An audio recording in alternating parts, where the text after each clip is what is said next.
ఏవైతే తన ద్వారా అనేకులు రక్షణ నడిపించాడు, దేవుడికి నడిపించాడు, అతనే దేవుడికి దూరం అయ్యి ఊరి బయట కూర్చున్న సంఘటన మనం మొదటి రోజు చూడడం జరిగింది. తర్వాత దేవుడి దగ్గరికి రావడం అంటే మందిరం దగ్గరికి రావడం కాదు, దేవుడి సన్నిధిలోకి రావడం అని రెండవ వర్తమానాన్ని మాట్లాడటం జరిగింది. దేవుడి సన్నిధిలోకి దేవుడు నమ్ముకున్న వ్యక్తే కానీ తన కష్టం వచ్చినప్పుడు దేవుడు కాకుండా వేరొక తనకున్న దాన్ని ఆశ్రయించినప్పుడు, తనకున్న దాన్ని నమ్ముకున్నప్పుడు తను విడుదల పొందడానికి మళ్ళా దేవుడి సన్నిధికి వచ్చినప్పుడు, మందిరంలో వచ్చినప్పుడు, దేవుడి సన్నిధి దాన్ని ఎదిగినప్పుడు తను ఎలా మార్చబడ్డాడో నిశ్చయించినట్టు మనం చూడడం జరిగింది. తర్వాత దేవుడి మందిరంలో పెరిగిన వారు, దేవుడి మందిరంలో ఉన్నవారు ఎలా జీవించబడతారో, రాజులను అభిషేకించే వారిగా, అనేకుల మధ్య తలగా నిలబడే వారిగా ఎలా ఉంటారో, అలాగే దేవుని ఆశ్రయించిన వారిని మోసం చేసినప్పుడు ఎలా నష్టపోతామో నిన్న రాత్రి కాలంలో మోషే మాట్లాడటం జరిగింది. అలాగే నిన్న రాత్రి రెండవ వర్తమానంగా దేవుని యొద్దకు రావడం అంటే దేవుడి దగ్గరికి ఎలా రావాలో మనం చూడటం జరిగింది. ఇప్పుడైనా అంటే హీనస్థితికి వెళ్ళిపోయిన తర్వాత అయినా సరే దేవుని దగ్గరికి తిరగాలని, హృదయపూర్వకంగా రావాలని, పశ్చాత్తాపడాలని, కన్నీరు కాల్చాలని అన్న రాత్రి కాల సమయంలో మనం మాట్లాడుకోవడం జరిగింది. ఈరోజు ఉదయకాల సమయంలో దేవుని దగ్గరికి రాకపోతే సాతాను దగ్గరికి వెళ్తాము, సాతాను మనం నష్టపరుస్తారనే వాక్యాన్ని రూట్ బోధించడం జరిగింది. దేవుని దగ్గరికి వచ్చే వాళ్ళు ఎలా జీవించాలో, దేవుని దగ్గరికి వచ్చిన వాళ్ళు ఎలా ఉంటారో రెండో వర్తమానంగా మాట్లాడటం జరిగింది. ఈరోజు అబ్రహాము దేవుని దగ్గరికి వచ్చినప్పుడు ఏమి విడిచిపెట్టి రావాలో, ఏమి విడిచిపెడితే దేవుని దగ్గరికి రాగలమో ఉండగలమో అబ్రహాము ఈరోజు బోధించడం జరిగింది. ఇది గుర్తున్న ఇప్పటి వరకు జరిగిన వర్తమానాలు. ఈరోజు దేవుడి కొద్దిసేపు దేవుని యొక్క మాటలు, చిక్కుని మాటలు నేను చెప్పాలని ఆశపడతా ఉన్నాను. మనం మొదటిగా యాకోబు 4 చదువుకుంటాము. దేవుడి దగ్గరికి రండి, ఎవరైనా మీ దగ్గరికి వస్తారు. దేవుడు ఎవరు అంటే మనము మాట్లాడుకోగలం, చాలా విషయాలు చెప్పగలం.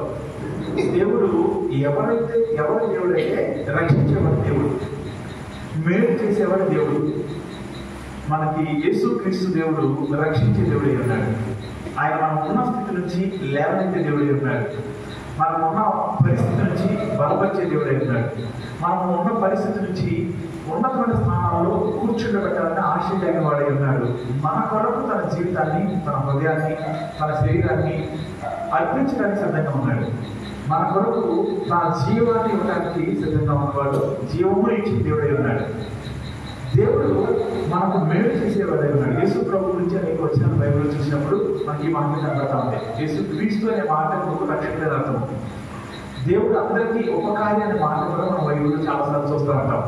దేవుడు దీర్ఘశాంతుడు అనే మాటలు చూస్తూ ఉంటాం. చాలాసేపు మన పట్ల కనికరాన్ని కలిగి ఉంటాడు, శాంతం కలిగి ఉంటాడనే మాట చూస్తాం.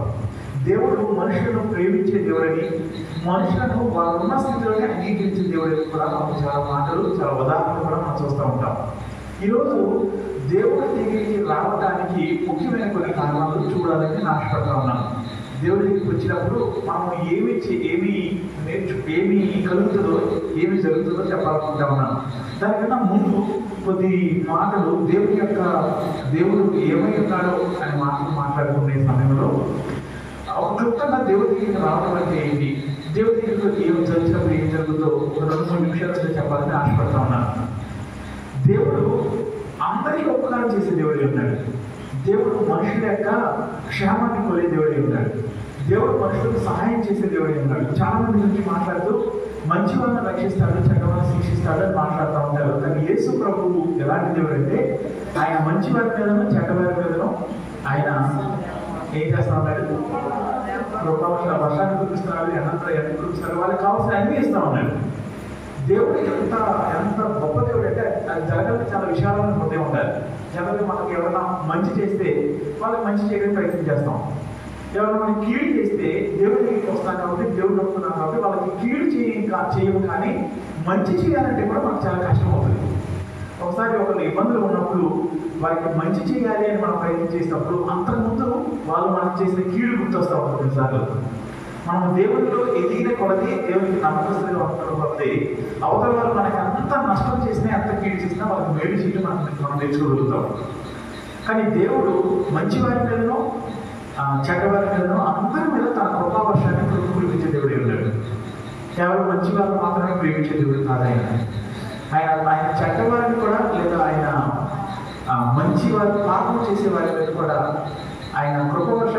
గమనించబట్టే మనలో అనేకులు ఈరోజు సజీవులుగా ఉన్నాం, నాతో సహా. ఆయన కనుక మనం చేసిన దానికి కొలత కొలిచి ఇవ్వాలంటే, కొలత కొలిచి ఇచ్చుంటే, మనం చేసిన దానికి ప్రతిఫలాన్ని ఇచ్చుంటే ఇక్కడ కూర్చున్న వారు లేదా ఇక్కడ నిలబడి నేను కానీ మనలో ఎవరు కూడా సజీవులు ఉండేవారు కాదు. మా దేవుడు ప్రేమమైన దేవుడు. ఆయన ఎంత ప్రేమమైన దేవుడు అంటే మనంతటా మనము మన జీవితం నుంచి బయటికి రావడం సాధ్యం కావట్లేదు. కాబట్టి మనల్ని విడిపించగలిగిన శక్తి కేవలం తన పరిశుద్ధమైన రక్తానికి ఉంది. కాబట్టి తన పరిశుద్ధమైన రక్తాన్ని కాచి తన రక్తం చేత మనం కలిగి పవిత్రపరచాలని ఈ భూమి మీద దిగి వచ్చి ఈ భూమి మీద మనతో పాటు సహవాసం కలిగి జీవించి అనేకులు పాప పరిహారంతో క్రయదంగా తను సమర్పించుకున్నాడు. మనం చేసిన ప్రతి పాపానికి శిక్ష ఆయన మీద విధించబడింది. మనం చేసిన ప్రతి పాపానికి రావాల్సిన ప్రాయశ్చిత్తము ఆయన ద్వారా జరిగింది. ఇప్పుడు దేవుడు నమ్ముకోవడం అంటే ఏంటంటే, దేవుడు నమ్ముకోవడం అంటే దేవుడి దగ్గరికి వచ్చి, దేవా నా జీవితంలో నేను ఈ విషయాల్లో ఓడిపోయాను, ఈ విషయాల్లో నీకు నమ్మకస్తుడిగా లేను, నువ్వు నా కొరకు శిక్షణ నిర్మించావు కాబట్టి నీ సన్నిధిలో నేను క్షమాపణ అడుగుతున్నాను, నన్ను క్షమించు అని ప్రార్థన చేయడం. ఆయన పాపములను క్షమించినప్పుడు నా పాపాలు దేవుడు క్షమించాడు కాబట్టి ఆయన కొరకు నేను జీవిస్తాను అని అనేకుల మధ్య సాక్షాత్తుగా బాప్తిజం పొందడం. ఎప్పుడైతే మారు మనసు పొందుతామో, ఎప్పుడైతే పశ్చాత్తాపడతామో, ఎప్పుడైతే బాప్తిజం పొందుతామో ఆయన పరిశుద్ధాత్మను వరముగా ఇస్తాడు. పరిశుద్ధాత్మ దేవుడు మనలో ఉంటాడు. ఆయన మనలను నడిపిస్తూ ఉంటాడు. మనము ఆయనకి ఇష్టంగా ఉండడానికి సహాయం చేస్తూ బోధిస్తూ ఉంటాడు.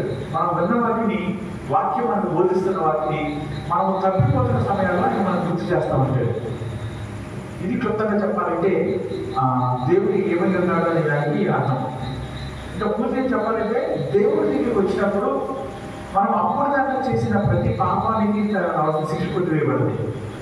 ఎప్పుడో ఒకసారి వద్దాంలే అనుకుంటా ఉన్నప్పుడు ఏం జరుగుతుందంటే మన పాపము ఒకదానికొకటి యాడ్ అవుతాం, ఒకదానికొకటి కలిసి దేవుడికి మనకి దూరం ఏర్పడతా ఉంటుంది. దేవుడు లేని వారిగా మనం జీవించే పరిస్థితిలోకి వెళ్ళిపోతా ఉంటాం. చాలా ఎక్కువ సార్లు పాపములో లేదా దేవుడు లేని పరిస్థితిలో మనం ఉన్నప్పుడు, దేవుడితో సహవాసం లేని పరిస్థితిలో ఉన్నప్పుడు, దేవుడిని అంగీకరించని పరిస్థితిలో మనం ఉన్నప్పుడు దేవుడి గురించి వచ్చే పేరు మనం పొందుకోలేము. అంటే ఖచ్చితంగా చెప్పాలంటే దేవుడు ఏదైతే మనకి ఏర్పాటు చేశాడో దాన్ని మనం పొందుకోలేము, లేదా ఏదైతే దేవుడు మనకి ఇచ్చాడో దాన్ని మనం నిలుపుకోలేము. కాబట్టి ఎంత తొందరగా వీలైతే అంత తొందరగా దేవుడితో సహవాసం కలిగి ఉంటే, దేవుడి దగ్గరికి వస్తే, దేవుడితో ఉండటం ప్రారంభిస్తే మన జీవితాలు దేవుడి కలిగిన జీవితాలుగా ఉంటా ఉంటాయి. ఈ లోకంలో దేవుడి లేని జీవితము చాలా భయంకరమైన జీవితం. ఈ లోకంలో దేవుడి లేని జీవితము మన జీవితాన్ని ఊహించలేము. దేవుడు ఉన్న జీవితానికి దేవుడు లేని జీవితానికి ఉన్న ఒక తేడా ఏంటంటే, దేవుడు ఉంటే మనకి శాంతి సమాధానం ఉంటుంది, మన హృదయంలో నెమ్మది ఉంటుంది, మన కుటుంబంలో శాంతి ఉంటుంది, మన కుటుంబాలు చిన్న పరలోక రాజ్యాలుగా మార్చబడతాయి. దేవుడు మనతో ఉంటే మనకి తెలియని ధైర్యం ఉంటుంది. దేవుడు మనతో ఉంటే మనకి తెలియని నిరీక్షణ ఉంటుంది. దేవుడు మనతో ఉంటే కింద పడిపోయినా ఆయన మనల్ని నిలబెడతారని నూతనమైన ధైర్యం అనుకుంటుంది. దేవుడు మనతో ఉంటే అవమానము మన దాటి వెళ్ళిపోతుందని మనం అనేక సార్లు అనుభవిస్తూ ఉంటాం.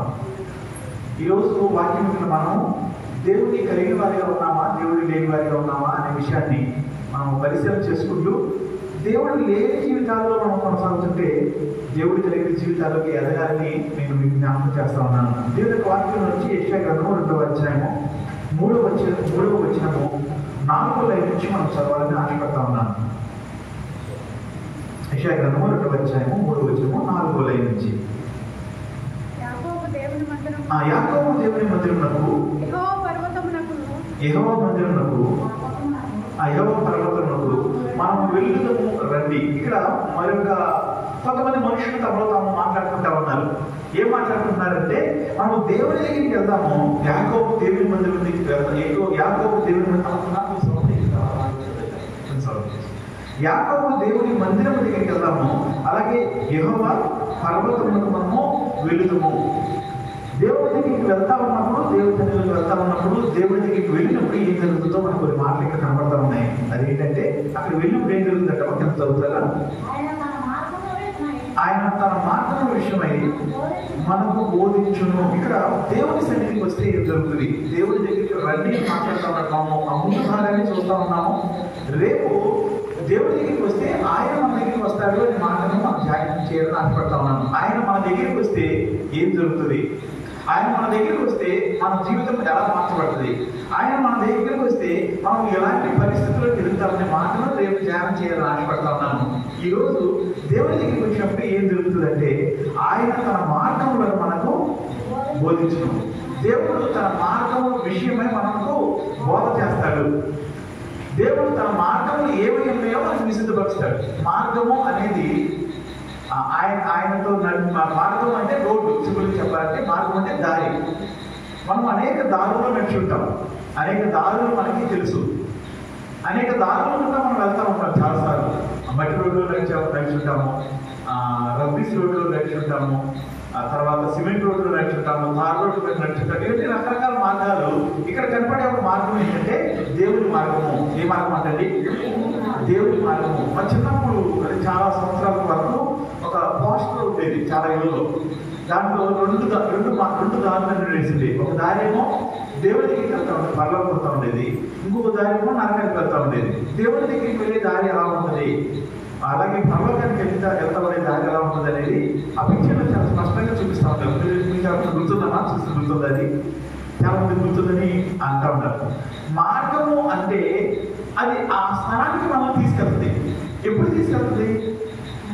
మనము ఇక్కడ ఉన్నాము, మనం చర్చికి వచ్చే దారి మనం వేసుకున్నాం, దాన్ని కూడా మార్గంలో పిలవచ్చు.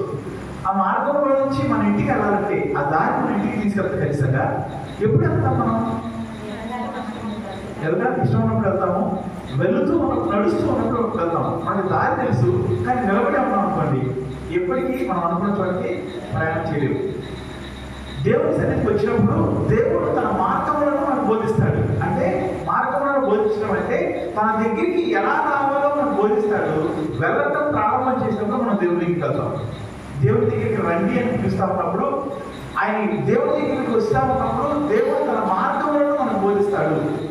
దేవుడి దగ్గర రావడం అంటే రెండు ముఖ్యమైన విషయాలు. ఎప్పుడు అదే మాటలు బోధిస్తూ ఉంటాను. దేవుడి దగ్గర రావడం అంటే దేవుడి మందిరానికి రావడము, దేవుడి దగ్గర రావడం అంటే దేవుడి వాక్యం దగ్గర రావడము. చెప్తున్న వాక్యం మాత్రమే కాదు, కానీ ఆయన మనకి ఇచ్చిన వాక్యం దగ్గర రావడము. దేవుడి దగ్గర రావడం అంటే మందిరం దగ్గర రావడం కాదు, మందిరంలోనికి రావడం కాదు, మందిరంలోనికి మాత్రమే రావడం కాదు, కానీ వాక్యములకు దగ్గరగా రావడము.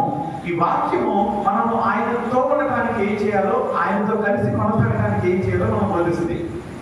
ఈరోజు అనేక మంది దేవుని మందిరానికి రావడానికి ఇష్టపడుతున్న వారు కనపడుతూ ఉన్నారు. చాలా సంఘాలు చూస్తే ఆదివారం కొన్ని వందల వేల మంది మందిరానికి వెళ్తా ఉన్నారు. మందిరాలన్నీ కిక్కిరిసిపోతా ఉన్నాయి. మందిరాలు కొత్త మందిరాలు కనపడుతూ ఉన్నాయి. చాలా పెద్ద మందిరాలు కనపడుతూ ఉన్నాయి. ఒక చిన్న ఊళ్ళో ఉన్న ఒక చిన్న సమయంలో మనమే దగ్గర 450 మంది కూర్చుని ఎంత మందిరాన్ని కట్టుకోగలుగుతా ఉన్నాం. చాలా పట్టణాల్లో కొన్ని లక్షల మంది, కొన్ని వేల మంది దేవుని ఆరాధిస్తున్న వారిని కనపడతా ఉన్నారు. కానీ ఎంతమంది దేవుని మార్గాన్ని తెలుసుకున్న వారిని ఉంటా ఉన్నారు? ఎంతమంది బయటికి వెళ్ళి దేవుని మార్గం అంటే ఇది అని చూపించగలుగుతా ఉన్నారు? దేవుడి దగ్గరికి వచ్చినప్పుడు దేవుడు తన దగ్గరికి రావడానికి తన దారిని చూపిస్తాడు. ఆ దారిని చూసిన వారు, ఆ దారిలో రావడానికి సిద్ధపడుతున్న వారు, ఆ దారిలో నడుస్తున్న వారు ఎంతమంది ఉంటా ఉన్నారు అనేది ఈరోజు మనం ప్రశ్నించుకోవాలి. మిగతా వాళ్ళందరూ పరిస్థితి పక్కన పెట్టేస్తే మనము దేవుడు ప్రేమిస్తున్న వారిగా ఉంటా ఉన్నాం. కొద్దిన ఎవరు రూత్ అనుకుంటే వాక్యం చెప్తా ఉంది, మన చర్చి వారము 4 రోజులు ఉంటుంది. మిగతా 3 రోజులు ఒక్కొక్క గంట ఉంటుంది. మిగతా 4 రోజులు బుధవారం, శుక్రవారం, శనివారం, మిగతా 3 రోజులు ఒక్కొక్క గంట ఉంటుంది. ఆదివారం 2-2.5 గంటల సేపు ఉంటుంది మనకి. ఎన్నో ప్రాంతాలకు వస్తా ఉన్నాం. దాదాపుగా అందరూ రావడానికి ప్రయత్నం చేస్తున్న వారు, కానీ అందరూ వస్తున్న వారిగా కనబడతా ఉన్నారు. వస్తున్న మనము ఏమి నేర్చుకుంటా ఉన్నాము? ఆయన మార్గాల నుంచి బోధించబడతా ఉన్నప్పుడు దేవుని యొక్క వాక్యము ఆయన దగ్గరికి వెళ్ళటానికి, ఆయనతో ఉండటానికి, ఆయనతో కొనసాగడానికి సంబంధించిన మాటలు ప్రకటించబడతా ఉన్నప్పుడు, ఇది కాకుండా మీరు వ్యక్తిగతంగా కూడా బైబిల్ చదువుతా ఉన్నప్పుడు, వ్యక్తిగతంగా బైబిల్ ధ్యానం చేస్తా ఉన్నప్పుడు దేవుడు తాను మీకు బయలుపరుచుకుని తన దగ్గరికి రావడానికి సరైన మార్గాన్ని బోధిస్తా ఉన్నప్పుడు మనం ఏమి నేర్చుకోగలుగుతున్నాం? ఒకవేళ మనం నేర్చుకుని మనం ప్రయాణం చేయడం మొదలు పెడతా ఉన్నప్పుడు, నిజంగా దేవుని మార్గంలో నడుస్తూ ఉన్నప్పుడు, నిజంగా దేవుని యొక్క మార్గంలో కొనసాగుతూ ఉన్నప్పుడు అప్పుడు ఏం జరుగుతుందని వాక్యం చెప్తుందో తెలుసా? ఒక యూదుని చెంగు పట్టుకుని అనేక మంది 10 మంది యూదులు. నేను కేవలం మన మందిరానికి జనాలు రావడం గురించి మాట్లాడలేదు.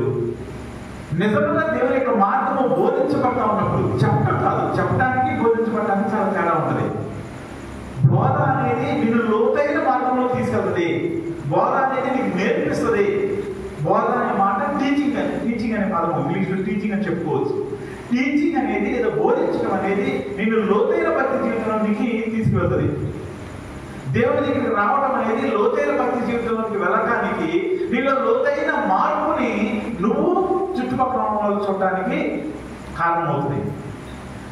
అనేక సార్లు దేవుడి దగ్గరికి రండి అని పిలవటానికి, దేవుడి వాక్యం పిలవటానికి, దేవుడి సేవకులుగా మీకు పిలవటానికి అనేక సార్లు దేవుడు తన స్వరం ద్వారా నీతో మాట్లాడటానికి కారణం ఏంటి తెలుసా? ఆయన దగ్గరికి వచ్చినప్పుడు ఆయన మార్గంలో నీకు నేర్పిస్తాడు. ఆయన మార్గంలో నీకు బోధిస్తాడంటే ఆయన మార్గం నీకు నేర్పిస్తాడు. ఆయన మార్గంలో ఎలా నిలిచి ఉండాలో, ఆయన మార్గంలో ఎలా కొనసాగాలో, ఆయన మార్గంలో కొనసాగుతూ ఉన్నప్పుడు నీ జీవితంలో ఎటువంటి మార్పులు నీ జీవితంలో కలుగుతాయో ఆయన నీకు అర్థం చేయాలని ప్రయత్నం చేస్తూ ఉంటాడు. చాలా ఎక్కువ సార్లు అనేక మంది మనము మందిరానికి రావడానికి ఇష్టపడే వారిగా చూస్తూ ఉన్నాం. మందిరానికి వచ్చి అక్కడి నుంచి వెళ్ళిపోయేవారిని చూస్తూ ఉన్నాము. కానీ మన జీవితంలో ఏం కావాలని దేవుడు ఆశపడతాను తెలుసా? తన గురించి నేర్చుకోవాలని ఆశపడతా ఉన్నాడు. దేవుడితో కొనసాగటానికి, దేవుడితో ఉండటానికి సిద్ధపరచడం కోసం ఆయన మనకు కొన్ని విషయాలను బోధిస్తూ ఉన్నాడు. మన మార్గాలు అనేక రకాల మార్గాలు చెప్తా ఉన్నాను కదా నేను. మార్గాలు అనేక రకమైన మార్గాలు ఉంటాయి. సామెతలు 14:12 ఇక్కడ ఒక మాట ఉంటుంది.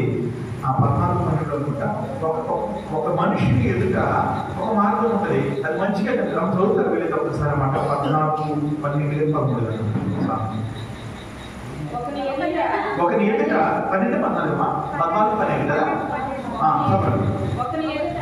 ఎదుట సరైనదిగా కనబడే మార్గం ఉంటుంది. ఇక్కడ మార్గం గురించి మనం ఆలోచిస్తా ఉన్నాము.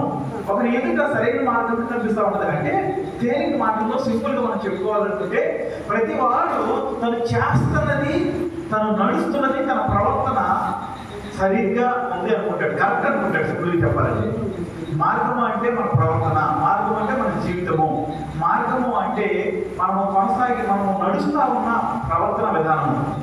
ప్రతి ఒక్కరికి నేను ఏం చేస్తున్నానో, ఎలా ప్రవర్తిస్తున్నానో అది కరెక్ట్ అనుకుంటాడంట. మీరు అనుకుంటారు ఎప్పుడన్నా? మన చర్చలు మంచివాళ్ళు, అందరూ ఎదురు మంచివాళ్ళు అనుకుంటారు, మనం మంచివాళ్ళు అనుకుంటామా?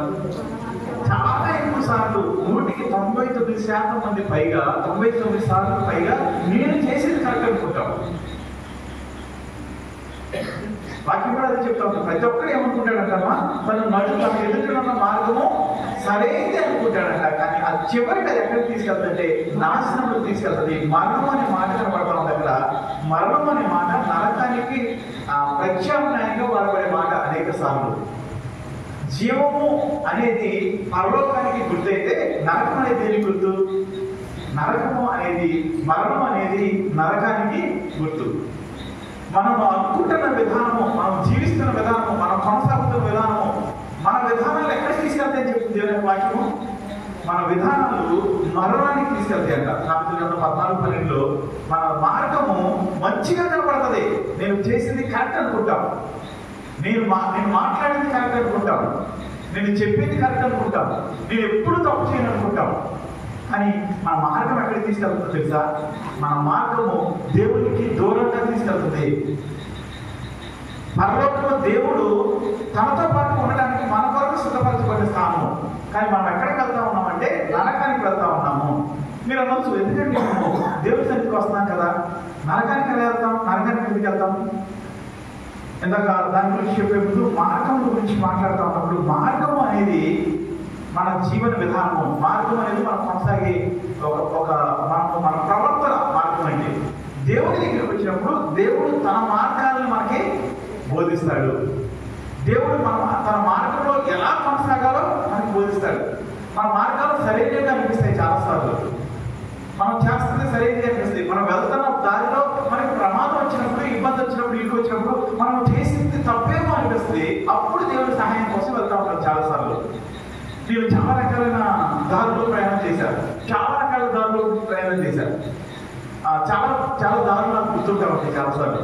మొన్న ఈ మధ్య ఒక దారి గురించి ఆలోచిస్తా ఉన్నాను నేను. ఒక రోజున నేను దివ్య మోషే ఎక్కడికి వెళ్ళి వస్తున్నాం నాకు గుర్తులేదు, కానీ వస్తా ఉన్నప్పుడు పెద్ద కాలం ఉంది అక్కడ, పెద్ద కాలంతో ఉంది, కానీ లోపల నీళ్ళు చాలా తక్కువ వెళ్తా ఉన్నాయి. ఎక్కడ మోషే గుర్తుందా నీకు? బండిని దించి నడుచుకోవాలి, దాంట్లో నుంచి వచ్చి వాళ్ళ నుంచి వచ్చాం మనం. పెద్ద రేపు వెళ్ళే దారి ఇప్పుడు మోష ఎక్కడికి వెళ్ళి వస్తా ఉన్నాం. సరే ఎక్కడికి వెళ్ళామన్నా అప్పుడు?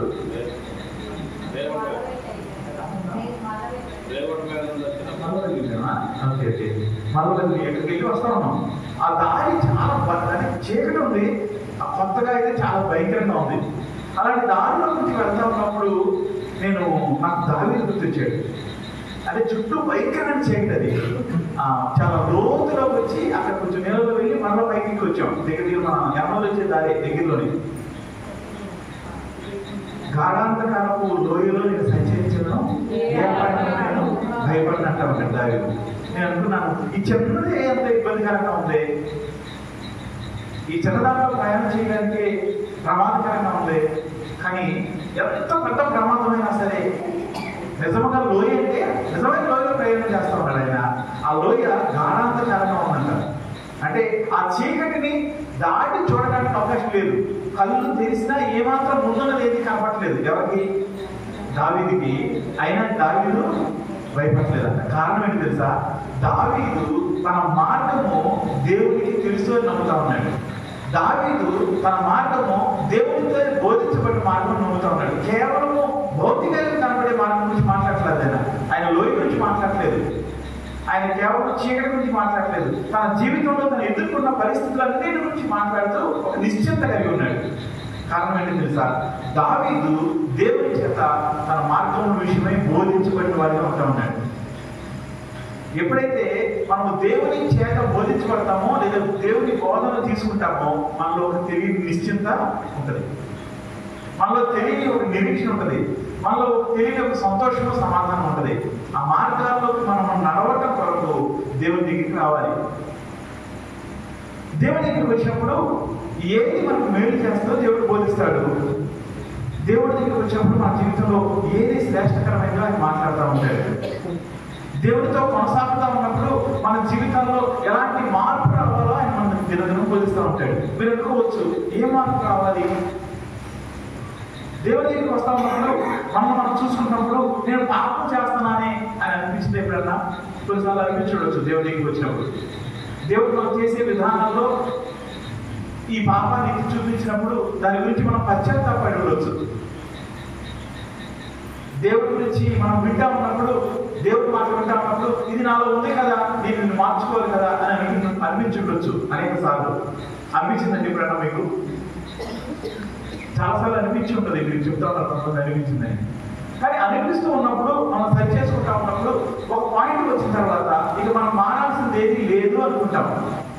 ఈ రోజుల్లో చాలా మంది యవనస్తులైన వాళ్ళు చాలా మందితో మాట్లాడుతూ ఉన్నప్పుడు నీ జీవితంలో పరిశీలన చేసుకో, ప్రార్థన చేసుకో, దేవుడికి ఇష్టం లేదు ఏదైనా జరుగుతుందేమో ఒకసారి పరిశీలన చేసుకున్నప్పుడు చాలా మంది చెప్పే సమాధానం ఏంటంటే, లేదు నేను ఏ పాపమో చేయట్లేదు, నా జీవితంలో ఏ పాపానికి చోటు లేదు అని చెప్పేవాళ్ళు చాలా మంది కనబడతా ఉన్నారు. అది నిజమే ఉండొచ్చు.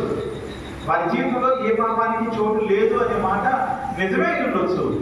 కానీ వాక్యంలో మనకు పాపంలో ఉన్నామా లేదా చూసుకోవడానికి కొన్ని సూచనలు ఇవ్వబడి, మనం పాపంలో కొనసాగుతున్నామా, పాపంలో ఉన్నామా లేదా అని చెప్పడానికి కొన్ని గైడ్లైన్స్ ఇవ్వబడతా ఉన్నాయి. ఎలాగైతే జ్వరము ఉందో లేదో తెలుసుకోవడానికి ఏం చేస్తాం మనం? ఒకప్పుడు ఏం చేసేవాళ్ళంటే చెయ్యి పెట్టి చూసి వేడిగా ఉంటే జ్వరం అనేవారు. ఇప్పుడు ఏమంటారు? ఇప్పుడు థర్మోమీటర్ పెడితేనే మనకి అది జ్వరం ఉందో లేదో మనకి చెప్తా ఉంటుంది. అలాగే బైబిల్ చాలా స్పష్టంగా మనం పాపంలో ఉన్నామా, దేవుడితో ఉన్నామా, దేవుడి దగ్గర నుంచి దూరంగా ఉన్నామా అనే విషయాన్ని మనకు నేర్పించడం కొరకు, బోధించడం కొరకు, చూపించడం కొరకు అనేక విషయాలు బైబిల్లో మనకి స్పష్టంగా కనబడతా ఉంటాయి.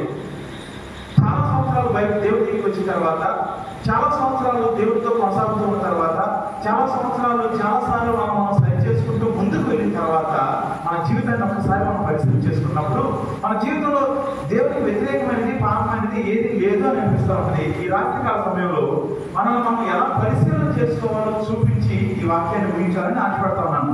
యోహాను సువార్త 8వ అధ్యాయము 34వ వచనము ఒకసారి మనం చదువుకుందాం. యోహాను సువార్త 8వ అధ్యాయము 34వ వచనం చదువుకుందాం. అందుకు యేసు పాపం చేయబడి ఇప్పుడు ఏం మాట్లాడుతున్నా అంటే మనం పాపం చేస్తామా లేదా అనే విషయం గురించి నేను మాట్లాడుతూ ఉన్నాను. అంటే దేవుడి దగ్గరికి వచ్చినప్పుడు ఆయన తన మార్గాలను మనం బోధిస్తాడు. ఆయన దారిలో మనం నడవాలి, ఆయన ఇష్టమైన నడవాలి.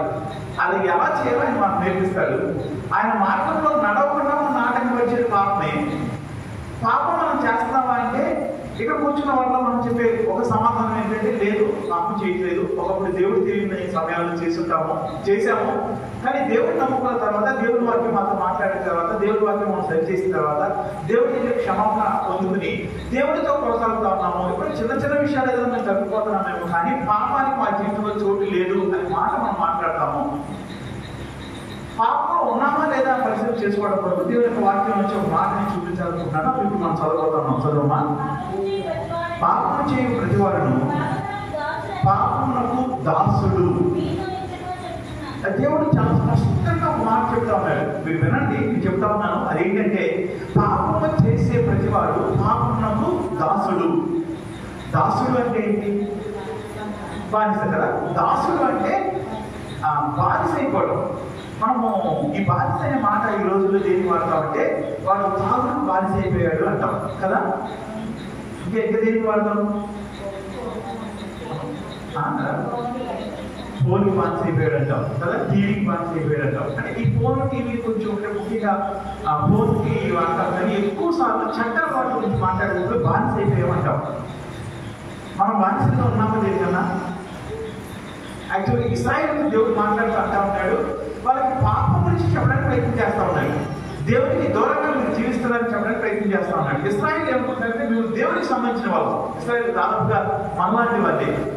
ఇశ్రాయేలు ఏమనుకుంటారంటే మేము దేవుని చేత పిలువబడిన వాళ్ళము, దేవుని చేత ఎన్నుకోబడిన వాళ్ళము, దేవుని చేత మీరు మా సొత్తు అని చెప్పబడిన వాళ్ళము. మనం కూడా ఎన్నుకుంటాం నిజమే.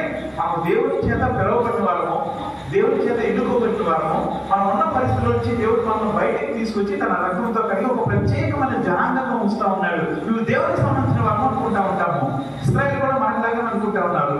వారి దగ్గరికి యేసుప్రభువు వచ్చి వారు దేవునితో కలిసి ఉండలేకపోవడానికి, దేవుని దగ్గరికి రాకుండా ఉండటానికి, దేవుని సన్నిధికి, దేవుని ప్రత్యక్షతను చూడలేకపోవడానికి కారణమైన దాన్ని బోధించడానికి ప్రయత్నం చేస్తా ఉన్నాడు. ఈరోజు నేను మీకు చెప్తున్నట్టుగానే పాపమును విడిచిపెట్టి పాపమునికి క్షమాపణ అడిగి పాపం నుంచి పవిత్రపరచబడి కొనసాగుతూ ఉన్న వారికి పాపం గురించి బోధించబడడం చాలా కష్టం అనిపిస్తుంది. యేసు ప్రభు ఆ భారాన్ని వేరు చేసుకుని వాళ్ళు చెప్తా ఉన్నాడు. కారణం ఏంటంటే మీరు పాపం అని వేరుపెట్టి చూపించడం కొరకు కాదు, వారిని సరిచేసి పరిశుద్ధపరిచి స్థిరపరిచి తాను స్థలంలో వారి పనులు ఉండటానికి తీసుకెళ్లాలని ఆయన ఆశ. ఈరోజు నేను మీకు చెప్పడంలో ఒకే ఉద్దేశం ఏంటంటే మాట మాటకి మీరు పాపం చేసి ఉంటారు, దేవుని యొక్క ఉగ్రతకు పాల్గొతారు, దేవుని యొక్క ప్రేమను కోల్పోతా ఉన్నారని బోధించడం మాత్రం కాదు, కానీ మన జీవితాల్లో పాపం ఉందా లేదా అని తెలుసుకోవడానికి దేవుని యొక్క వాక్యాన్ని సూచికగా వాడుకోవాలి. ఒక పాపం చేస్తే మనం దానికి బానిస అయిపోతాము అని దేవుని యొక్క వాక్యం చెప్తా ఉంది. ఇక్కడున్న వారికి మనం ఏదైనా బానిసత్వంలో ఉన్నామా? బానిసత్వము అంటే అది చేయకుండా ఉండలేము. ఇలా మనం మాట్లాడుకుంటున్నాం కదా, తాగుడు బానిస అంటే తాగకుండా ఉండలేము. రోజు మొత్తంలో ఏదో టైంలో తాగలిస్తే కొంచెమైనా ఎక్కువైనా. అలాంటి బానిసత్వాలు మీకు ఎవరికైనా ఉన్నాయా? రోజు మొత్తంలో ఏదో టైంలో నేను ఈ పని చేయకుండా ఉండలేను, ఏదైనా ఉందా అలాంటిది? వీళ్ళు చాలా మంది చెప్తా ఉన్నారు కదా, ఫోన్ లేకుండా ఉండగలమా ఉండలేమా? ఫోన్ చూడకుండా ఉండలేమా ఉండగలమా? ఫోన్లో కొన్నింటికి సమయాన్ని వెచ్చించకుండా ఉండగలమా ఉండలేమా అంటే చాలా మంది ఉండగలము అని చెప్తా ఉన్నారు. మంచిది. ఉంటున్నారా లేదా? ఇంత మధ్యాహ్నం ఎవరి వాక్యం చెప్తా ఉన్నప్పుడు, దివ్యాంగుల వాక్యం చెప్పినప్పుడు ఫోన్లో వాళ్ళు పోలీసు వస్తా ఉన్నారు, ఫోన్ లేని వాళ్ళు ఏదో పనిలో ఉంటారు చెప్తా ఉన్నారు. నిజమే. ఫోన్ ఒకటే కాదు, నిన్ను బానిసగా చేసేది. మన లోపల నుంచి దాని కొరకు ఆకలి కొనేది. అది చేయకుండా, అది చూడకుండా నేను ఉండలేను అనుకునేది అది ఉందా? దాని గురించి మాట్లాడుతూ ఉన్నాడు. కొంతమందికి టీవీ చూడకుండా ఉండలేరు, కొంతమంది సీరియల్ చూడకుండా ఉండలేరు, కొంతమంది ఏదో ఒక టైంలో ఏదో ఒకటి ఓపెన్ చేసి దాన్ని చూడకుండా ఉండలేరు. అది బానిసత్వము, అది పాపం అని చెప్తా ఉంది. దేనికైతే నువ్వు దాసుడు అయిపోయావో ఆ దాసత్వము నిన్ను నువ్వు పాపంలో ఉన్నావని చూపిస్తూ ఉంటుంది. మనము దేనికైతే దాసులుగా ఉంటామో ఆ దాసులుగా ఉన్న పరిస్థితి మనం పాపంలో ఉన్నామని చూపిస్తూ ఉంటుంది. ఇక్కడ యెషయా గ్రంథం మనం చూసినప్పుడు 1వ అధ్యాయము 5వ వచనం ఒకసారి చూద్దామా. నిత్యము తిరుగుబాటు చేయొచ్చు మీరేలా కొట్టబదులు. నిజానికి కొన్ని మాటలు నేను ఈరోజు చూపించాలనుకున్నాను, కానీ 9:45 1 నిమిషాలు నేను ముగిస్తాను. ఇప్పటి వరకు మనం ఏం చూసామంటే దేవుడి దగ్గరికి వచ్చినప్పుడు ఆయన మార్గాలను మనకు బోధిస్తాడు. ఆయనతో ఉండటానికి, ఆయన ఇష్టమైన ప్రవర్తన కలిగి ఉండడానికి, ఆయనతో కొనసాగడానికి సంబంధించిన మాటలు మనకు బోధిస్తాడు. మన మార్గంలో మనం కొనసాగుతున్నప్పుడు మన ప్రవర్తన మన చివరికి నాశనానికి నడిపిస్తుంది, కానీ దేవుడి మార్గము మన పర్వతాన్ని నడిపిస్తుంది. ఆయన మార్గంలో కొనసాగకుండా మనం ఆపగలిగే శక్తి ఒక పాపానికి ఒకటే ఉంది. మన జీవితంలో పాపం ఉందా లేదా అని పరిశీలన చేసుకోవాలంటే నువ్వు దేనికన్నా బానిసత్వంలో ఉన్నావంటే, అంటే యవనస్తులైన వారు మేము గేమ్ ఆడకుండా ఉండలేము అన్నారంటే అది బానిసత్వము. ఆ బానిసత్వము పాపము. గేమ్ ఆడితే ఏమవుతుంది అనుకుంటాం మనం చాలాసార్లు. గేమ్ ఆడితే పాపమా అనుకుంటారు చాలా మంది. నేను ఒక చిన్నపిల్లలు చూసాను. నేను మన ముందు కనిపించినప్పుడు దగ్గరికి వచ్చేవాడు, మాట్లాడేవాడు. తర్వాత వాడు కేవలం ఫోనే జీవితంగా జీవిస్తా ఉన్నాడు. ఆ ఫోన్ అనేది తనకు ఒక బానిసత్వంలో తీసుకెళ్ళింది. బానిసత్వము పాపం అని చెప్తా ఉన్నాడు. మనం పాపం అంటే ఏమంటాం? వ్యభిచారం పాపం అంటున్నాము, దొంగతనం పాపం అంటున్నాము, చాలా పాపాల గురించి మనం చెప్తా ఉన్నాము. ఆ పాపములను దాటి అపవాది ఎక్కడ తీసుకెళ్ళాడు తెలుసా? ఈరోజు చాలా మంది యవనస్తులైన వారు చూడరాని చెడ్డ వాటిని చూస్తూ ఉన్నారు. వాళ్ళంతా ఉన్నారు, చూస్తే తప్పే ఉంది. చూడటం మాత్రమే కాదు, బానిసత్వంలో వెళ్ళిపోతా ఉంది. చూడటం తప్పని దేవుని వాక్యం చాలా స్పష్టంగా మాట్లాడుతూ ఉంది. ఏదైతే నువ్వు చూస్తున్నావో అది నీ దేహంలోంచి హృదయంలోకి వెళ్ళి నీ హృదయం వ్యభిచార తలంపులతో నింపడానికి కారణమవుతుంది.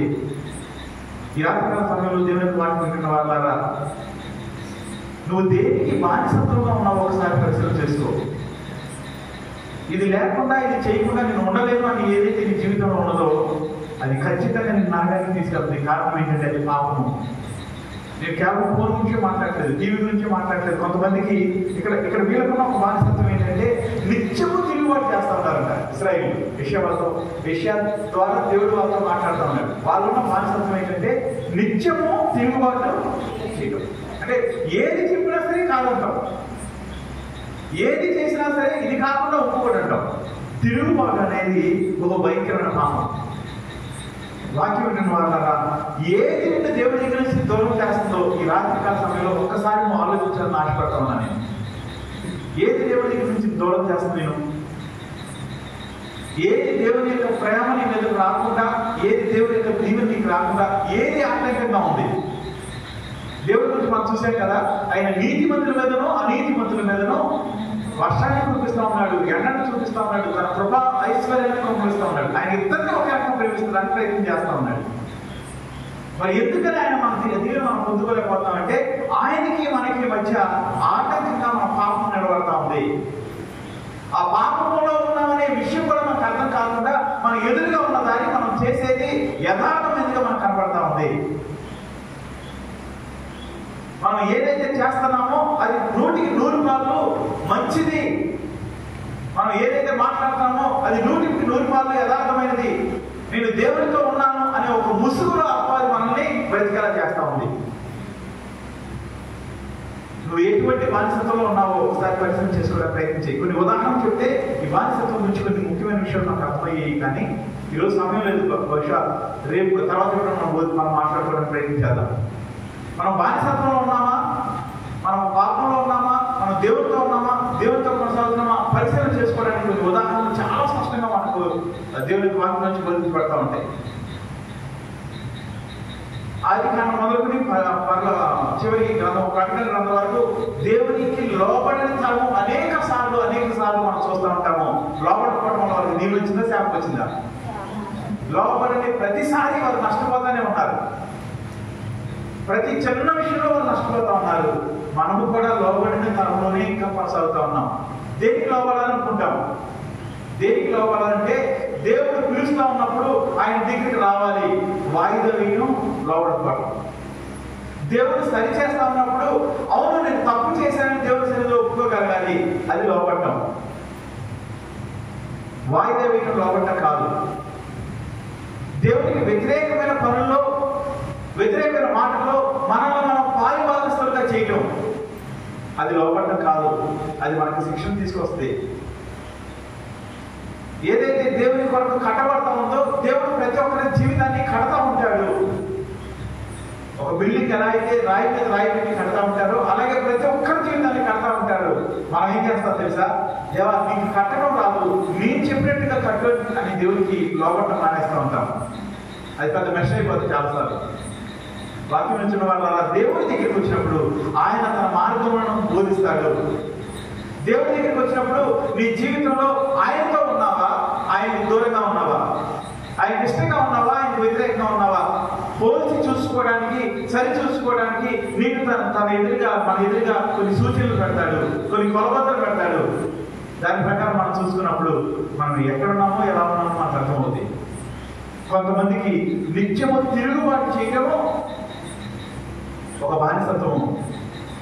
కొంతమందికి నిత్యము ఏదో ఒక దాని విషయంలో బాధపడటం ఒక బానిసత్వము. ఇశ్రాయేలు వారి జీవితం అంతా సనగటానికే సరిపోయింది. అలాగే మన జీవితాలు కూడా చాలా మంది జీవితాలు సనగటానికే సరిపోతూ ఉంటుంది. వాక్యం ఉంటున్న వాళ్ళ ఏ విషయంలో మనం బంధించబడ్డామో, ఏ విషయంలో మనకు ఆటంకంగా ఉన్నాయో, ఏ విషయాల్లో మనం బానిసత్వంగా ఉన్నామో ఒకసారి పరిచయం చేసుకున్నామా? రక్షణ పొందిన వారు ఒకవేళ ఏదైనా నువ్వు బానిసత్వంలో ఉంటే, ఏదైనా నువ్వు చేయలేకుండా, విడిచిపెట్టలేకుండా, అది లేకుండా ఉండలేకుండా ఉన్నట్లయితే దేవుని వాక్యం చెప్తా ఉంది నువ్వు పాపము చేస్తా ఉన్నావు. ఎవరు చెప్పారు ఈ మాట? దేవుడు చెప్పాడు. పాపము చేయు ప్రతివాడు పాపమునకు దాసుడు. అంటే ఏదైనా నీకు దాసత్వం ఉందంటే నువ్వు పాపం చేస్తున్నావు అని. పాపము చేసేవాడు దేవుని కొరకు పాత్రుడు కాదు. దేవుడు ఇచ్చినా దాన్ని పొందుకోలేడు పాపం చేసేవాడు. ఇక్కడ మనందరము ఆయన సన్నిధికి వచ్చి ఆయన మాటలు విని పాపం నుంచి విడిపించవాలని దేవుడు ఆశపడతా ఉన్నాడు. అతి కొరకు పొందినట్టు మంచిగా ప్రార్థన చేసుకున్నాం. పరిశుద్ధుడా